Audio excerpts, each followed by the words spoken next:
Hey, what's up, dudes? Today I want to talk about 3 reasons to never sell a guitar. So this is a guitar that I recently listed, and I think I have dodged a huge bullet. I listed it, I was going to sell it, and I've now decided not to. And it really got me thinking about this topic. You know, when is a good time to not sell a guitar? Or what guitars are guitars that should never be sold? And I kind of came up with these 3 guitars, types of guitars that you should never sell. Maybe even a type of gear you should never sell. If it's one of these 3 things, you shouldn't sell it. Now, I understand there's a lot of reasons to sell gear, or really there's one reason to sell gear. You're not using it and you need the money more, right?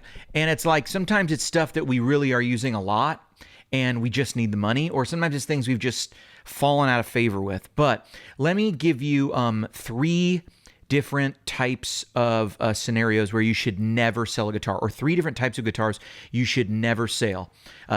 But before I do that, you got to understand what this guitar is.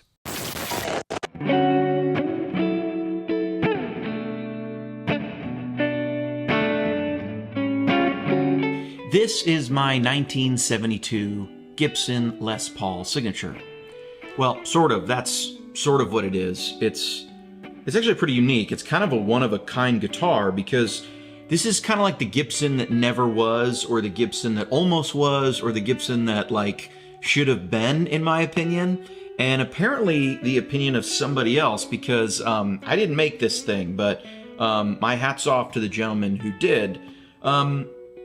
Now, you might be thinking, hey, that's not a 1972. Well, that's not what that guitar is supposed to look like. So let me explain. This is actually what a 70s Les Paul Signature looks like. In fact, that's my guitar. It's for sale right now at Carter's. I own that guitar, and I really like that guitar, but I just wasn't getting a lot of use.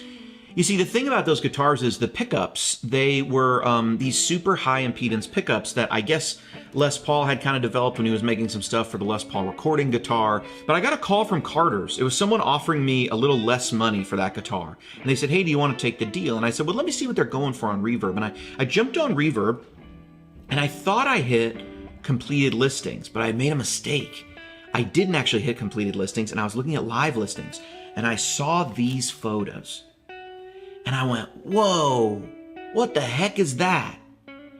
Now, I was on the phone, so I had to really quickly, be like, okay, yeah, no, that's fine. Tell them they can have it for like $4,500 or something. And the gentleman didn't end up buying the guitar. But as soon as I got off the phone, I realized, hey, wait a minute. This guitar is for sale. I hadn't clicked on completed listings. And it was kind of at that moment that I realized, like, whoa, this guitar is something special. Somebody took a lot of time with this, and they really did something special. And I think they made the guitar that should have been, like the Gibson that should have been made, but never was. And I think all the issues with these Les Paul Signatures really got cleaned up here. Okay, so that video was made when I first bought this guitar, and I was over the moon with it, and I'm not anymore.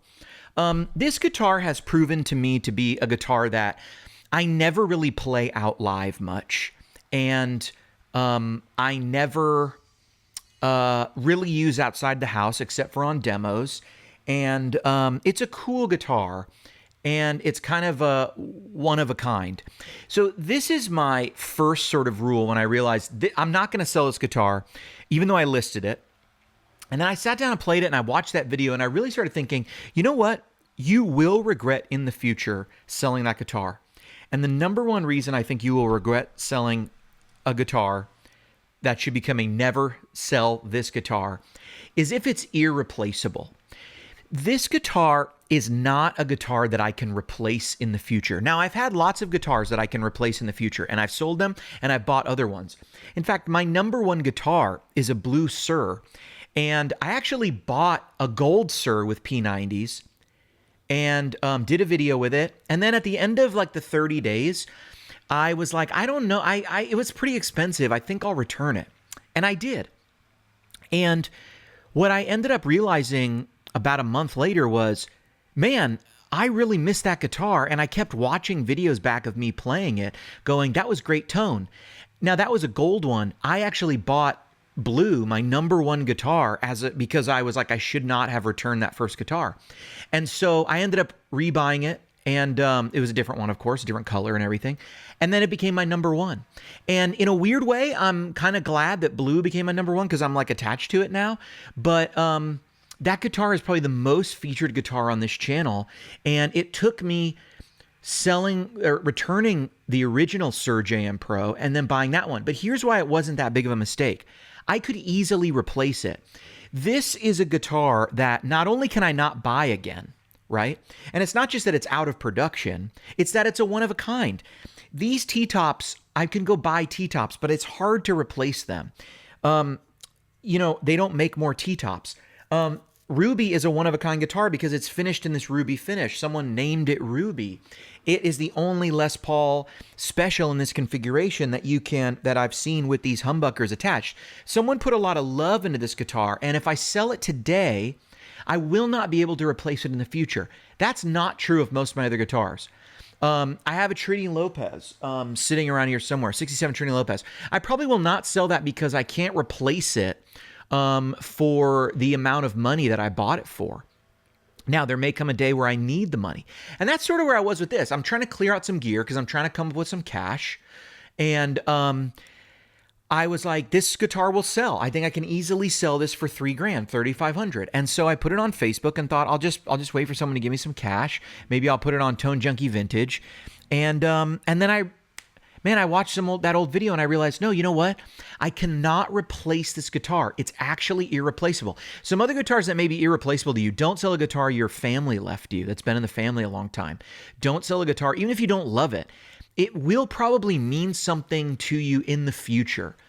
A good criteria, the number one for a never sell guitar should be a guitar that you really cannot replace.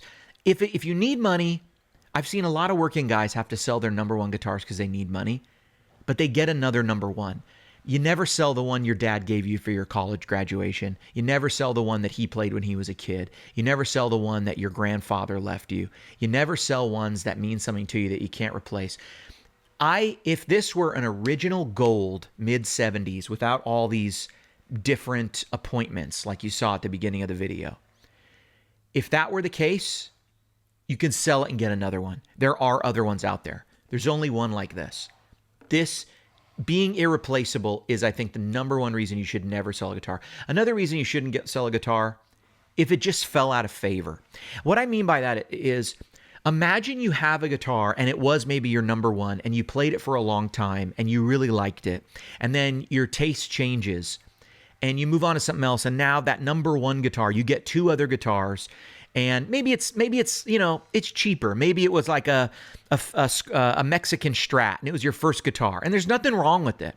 But maybe you're playing an American one, and you're playing a real Gibson or something, or you got a cool Eastman that's like different than anything else you have, and they both have their place, and you never really go back to that Fender Strat. Maybe it has a problem or two. In my opinion, it being your first guitar, one, makes it a little bit irreplaceable, but if it was something you really loved, something you really connected with, I would strongly advise against selling it, and I'll tell you why.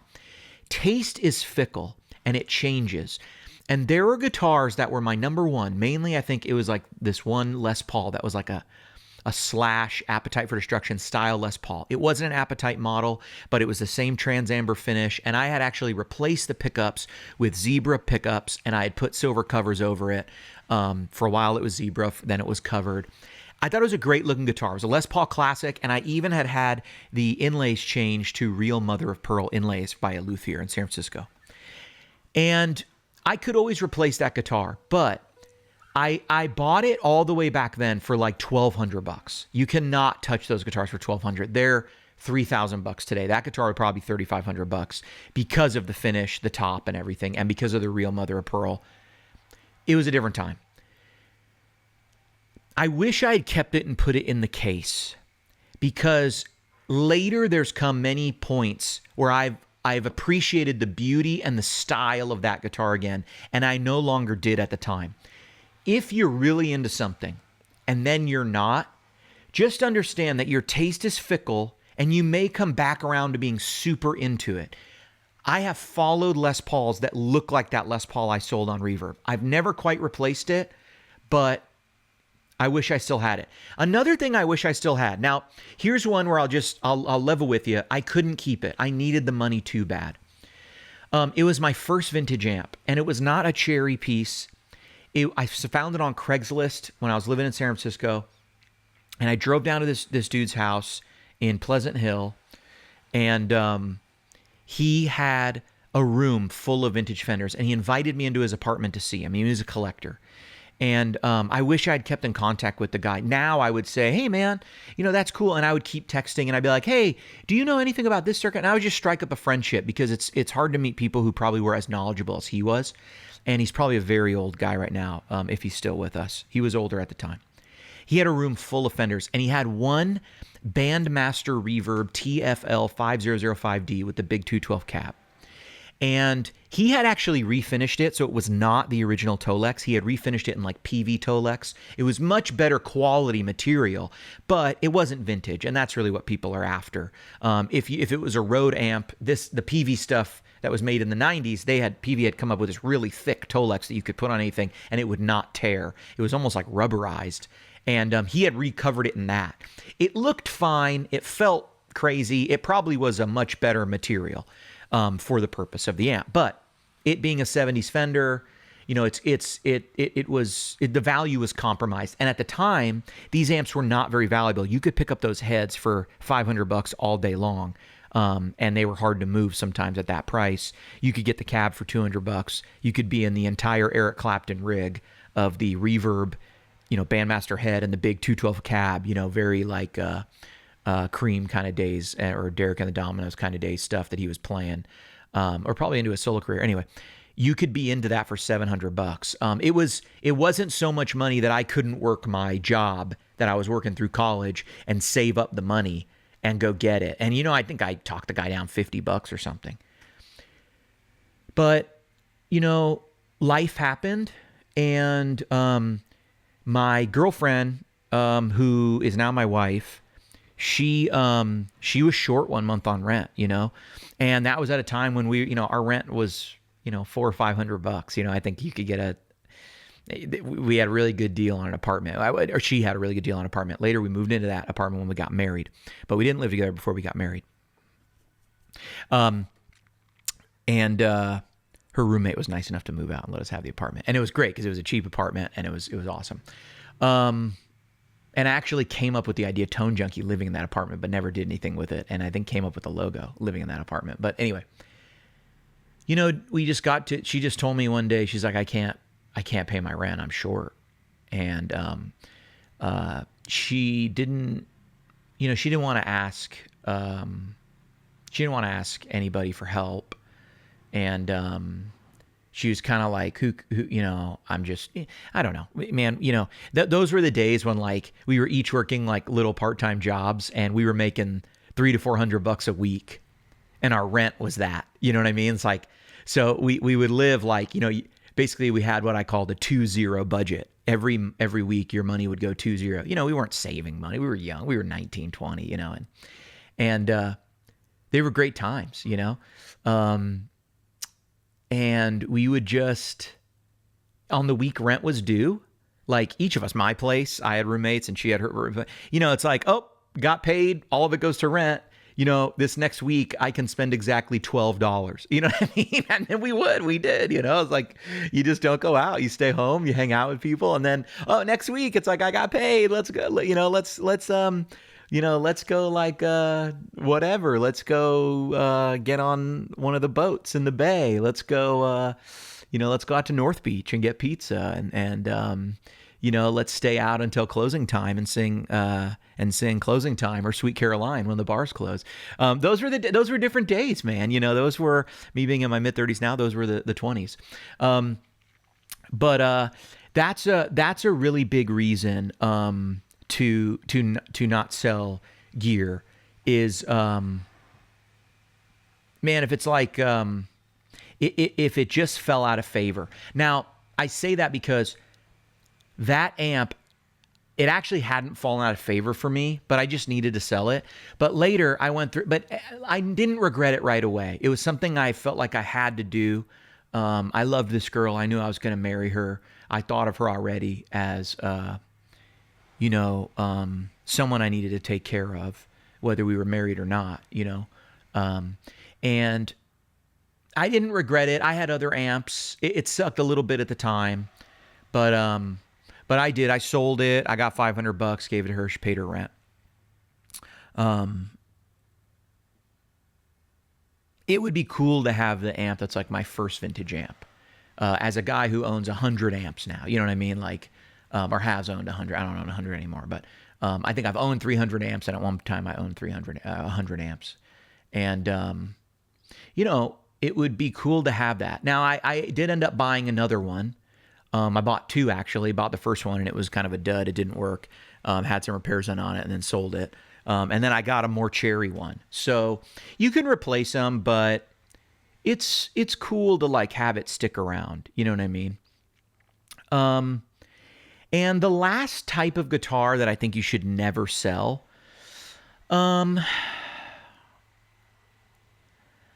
this is also a little bit of a loose one. If you need the money, you need the money, like we've said. But the last type of gear I think you should never sell is if you can look at something and realize that it's reasonably going to continue to go up in value, and if you can get away with not selling it, just keep it around. Because a lot of times for me, I have gear that's been some of my best investments. They're like let me tell you, I bought my Trini Lopez for $6,500. That at the time was the most expensive guitar I had ever bought. It still is the most expensive guitar I've bought. I've never spent anywhere near that. The next closest guitar I think I've bought to that, I one time spent $6,700 on that guitar. The next closest thing I've ever spent was I bought a custom shop Strat, and that was Goldie, brand new. And it was $36,000, and I had to pay tax, right?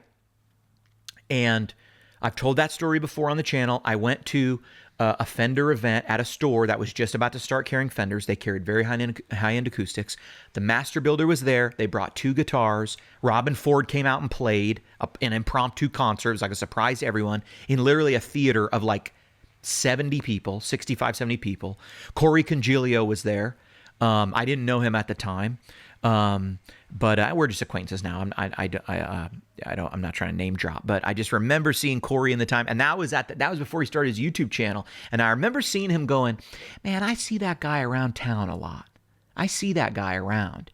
I think he's a player. I can't remember why I thought that. Maybe Michael Britt had told me he's really good. He's a player, but I remember seeing him there, and kind of thinking I should introduce myself, and I was like, I was shy. I don't know. Believe it or not, HW gets shy sometimes. And I bought that guitar, and that was $4,000. And I probably would not spend that much on a guitar almost ever, and I have not since. That was the second most guitar. Other than that, the most I've ever spent on a guitar was like $3,200, $3,000, $3,200. I try not to go much above $3,000 because I think $3,000 is so much money, and there's a lot of great buys for under that. I'll have to do another video on whether I think Suhr guitars are still worth it, because I think they're just as good as ever. It's just the cost has gone crazy, and I'll be honest, I sold a Suhr, and I kind of regret it fairly recently. Remember my silver JM Pro that I had? Some of you guys might remember it from the channel. It was just, I kind of wish I kept it just because I haven't seen another one like it. But I can replace it. I still have a pink one, I still have a blue one, and I still have a gold one. I don't need that many JM Pros. But, if it's something that you can keep as an investment, I really would. I wouldn't sell it. If you have anything vintage, especially from the 70s or even the early 80s, let me tell you what I've learned. That Trini Lopez that I bought for $6,500, you cannot touch Trini Lopez's in the condition that I have with a Bigsby for under $10,000. You cannot. And now we're in a little bit of a slump right now in the gear market. I don't care. You still never see them with factory Bigsbys like that. I'm sure I could get $9,000 for that guitar tomorrow, because a year ago I saw one in much worse shape sell for $9,000. And the custom shop ones are more than 6,500. So we're never going to get to a spot where brand new Gibson custom shop is more expensive than vintage Gibsons. Never going to happen. So that becomes the floor pricing. Now, we can get into a recession or whatever, and it might be hard to move gear, and people might do a fire sale. But if you got an old Gibson, especially, or a Fender from the late 70s, those have gone up huge in value. Don't sell them. I'm telling you, don't sell them. They're going to outpace the S&P. They're going to outpace real estate. It's going to outpace gold. We might be in a little bit of a time where it's hard to move gear, but I'm telling you the reason. See, I went out in 2020. Old HW was using his head, and I said, people are panicking right now. And I went and bought vintage guitars. Every one of those guitars I made money on, because in the next several years, when money got cheap and assets were not, those guitars went way up in value. A lot of my amps and stuff have gone way up in value. They're great investments. I once heard, I forget who it was. Man, I think it was Walter Carter or it was George Gruen. I can't remember. One of them said, like in some interview, man, I wish my other investments have done as well as my late 50s tellies. And if that ain't the truth, some of this stuff has just gone insane. And so let me tell you stuff right now that you might be hanging on to. Do you have a King of Tone? I personally do not believe those prices will come down. Do you have a Klon? I have a Klon. I bought a silver non-horsey Klon, and I remember at the time I bought it for $1,200, and I remember thinking, this is crazy. And dude, I wish I had bought more of them back then. If you have a KTR, I would not sell your KTR. A KTR is going to continue to go up in value. There's a couple older Fenders that are going up in value. Do you have one of those Tele Fenders that looks like a Gretsch? It's all gold with the white hardware. They look like Fender when they bought Gretsch made some Teles like this. Do you have it in black or white? Those are going to continue to go up in value. There's a lot of these one-offs. Do you have I think early custom shop Cabernetas seem to be going up. There's just ones like this. There's some rosewood guitars. Any of the limited edition, like any of the Fender's done this several times, but any of the Fenders made in Japan that came with stock P90s in them, they're usually like the 72 custom type looking body and pickguard, but they have the P90s in them. Those go up. So there's all these things because they just didn't make a lot. And then you got to understand about collectability. The most valuable, hard to find Star Wars memorabilia is not when Star Wars was the biggest. It was when it got unpopular before it resurged. Because when it gets unpopular, they're making and selling the least amount of collectible memorabilia. And then when the market gets hot again, well, when it was at its height, they were making huge amounts of stuff, right? The toys from Return of the Jedi and for Star Wars, the toys from Empire Strikes Back and Return of the Jedi, Star Wars is the biggest thing in the world. So even though it's hard to find unopened, you can find a million open toys from those days. Why? Because every kid had it. It's later on that you go, oh, they made a toy from the Star Wars Christmas special. They made this Ewok toy from when they tried to do an Ewok show on television, the animated show, and it was not popular and nobody bought it. Those are the toys that are so rare because no one was buying them. They didn't make a lot. Not a lot ever got out there. And then you got kids opening them. And now when you get collectors who want to look back on the provenance of Star Wars and on the provenance of guitar, a lot of times it's the stuff that wasn't as popular. Why do you think Les Pauls are so limited? They couldn't sell them. In the late 50s, the Les Pauls came out. They were amazing. The Explorer, the Flying V, the Modern, they all came out. They couldn't sell them. That's why in 1961, Gibson literally took the entire design, threw it in the trash, and designed the SG. They were like, this sucks. No one wants these guitars. And it wasn't until the mid-60s, really it was the mid-60s, 63, 4, 5, 6. By the time you get to 67, enough guitar players had figured out in those following years, hey, you know what's a really cool guitar? these old Les Pauls they made with the humbuckers. And same thing with the Norlin era pancake body stuff. A lot of that stuff has gone way up in value just because it's vintage. Late 70s hardtail Fenders with the big, any of the CBS era stuff. They made heavy guitars, but man, a lot of those late 60s, early 70s guitars got hacked up in the Van Halen craze. And, they were putting Floyds, they were putting humbuckers. It's cool if you're Eddie, but you destroy the value of a lot of stuff. I had a guitar teacher, last thing I'll tell you, man, he had a 57 Les Paul, gold top, humbuckers. And he wanted a Sunburst in the 60s, and he had someone do a really poor job refinishing it. And I was a little kid. I didn't know not to say this to him. I said, do you know what this would be worth if you hadn't refinished it? And he said, we couldn't have known. We couldn't have known. We couldn't have known. Ain't that the truth? We couldn't have known. So I think if you have a guitar, like for me, it's this one, that you can't replace, it's a never sell guitar. Don't sell them. If you have a guitar that was really loved and it was your thing, it was your number one even, and it falls out of favor, dude, I'm telling you, don't sell that. I'm telling you, I'm older than a lot of you guys. If you're in your 20s, your early 30s, you're not going to understand this, but the dudes in their 40s and 50s, I'm in my, mid 30s over here. I'm telling you, your tastes come back around. What was cool becomes cool again. That is the cycle of things. Once you're old enough to see it happen, you understand it. What was cool becomes cool again to people who didn't even experience it the first time. And to them it's retro and fresh at the same time. And so if you can keep it around, if you loved it once, you will love it again.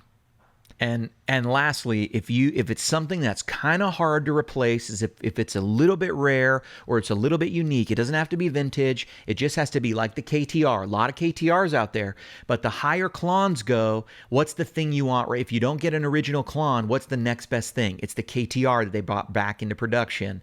One of those original KTRs. I don't think Bill Finnegan's ever going to, even if he makes more one day, he's not going to bring back the KTR. It's not going to look exactly like that. There'll be something that makes it look different. He probably will put a different message on it. That'll always be an original KTR. I think those are going to continue to go up in value. And I'll give you a pro tip. Right now is a good time to buy some of that stuff. King of Tone, I think if you can get a great, get on the King of Tone list. I don't know who's not on the King of Tone list. The King of Tone list is the greatest investment ever. If I told any person in the investment community, if you write your name on this list, I will give you $500, which is in 2 years, which is essentially what it is. Because you put your name on a list, you buy something for $200, you can immediately sell it for $7. If they told you that, they'd be like, you can't even calculate the return, because it's not a monetary value to put your name on it. So, put your name on it, put your uncle's name on it, put your wife's name on it, put everyone's name on it. I think that's why the list is so long, and it's always been that way. And then you got people who just flip them, and you got people who are impatient. I think I spent $450 on my King of Tone years ago. Now they go for $700, And, but I just have a boring purple one. Now I see people with all these different options and all this stuff, different color. It's a good time to buy some of that stuff that might be down in value, like a KTR. I might go out and buy a KTR if I free up some cash. I got some amps I'm selling. But dudes, I know sometimes you need the money. I know. But if you got if you need the money and you got like 3 things to sell, see if you got a never sell item, see if you can keep it and just sell the other 2, And maybe get out there, drive some Uber, drive some DoorDash, do something. You know what I mean? Man, I remember one time I just helped this guy remove all this cement, this old cement patio from his backyard, and it was back-breaking work. But we got paid, man. We got paid. Another time, man, I used to do summer camps, play guitar at these summer camps. Those are great. Whatever you can do, because I think a lot of gear is still going to keep going up. We're the dollar ain't that good, man. Let me just tell you. All right, HW.